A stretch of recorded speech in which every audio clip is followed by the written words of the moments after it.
January the 6th, and I'm out here in the garden, and this is the first video I've made this year. So I haven't been showing you much in the garden. I haven't been out here much. Stuff's looking pretty bad. I got to get some work done, clean up some of these winter weeds. But there is stuff going on out here, and I'm pleased with what I do have going. And the biggest thing is the garlic, and you can see something interplanted in there, and that's the Austrian winter peas that I'd been talking about. And I kind of want to show you that because I planted those guys in November, and I didn't know if they would come up or not, but they did. And it took them several weeks, and I think it was December before they ever came up, but they did come up. So you can see the garlic coming up, and you can see the little winter peas. And this is just a cover crop, something I'm experimenting with.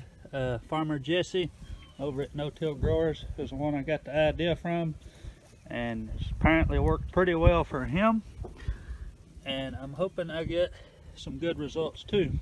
Now right here is where I had the kale bed, and yeah, we had like a 19-degree freeze early on in the year, and the kale was still little, so it didn't survive the freeze, and I came back with some leftover garlic bulbs from that bed over there and stuck down here, and they're doing really well, but I only have that one row down the middle, which is not really a good use of that space.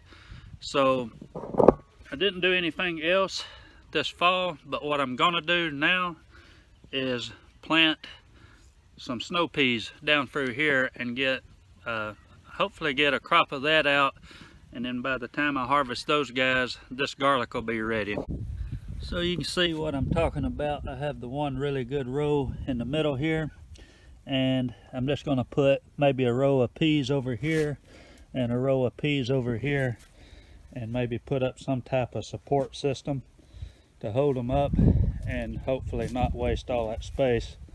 As far as the other beds go, cats are still using this one as a litter box. I don't know what I'm going to do with that. Beets, they're trying to come back. I didn't really do anything with them. And the greens were what were bit back. The roots may still be edible, but there's not many of them in there. Don't really have a game plan for this yet. And one thing I do want to show you before I get off here, this is why I wanted to have the kale going into the fall. When the weather breaks and we get a lot of rain and cool weather and there's no bugs out here and it's just warm enough for it to grow, you get these really beautiful leaves. And I was hoping to have a whole bed like this go through the fall. These are just stray plants that came back up because I didn't get them out of the beds when I flipped them.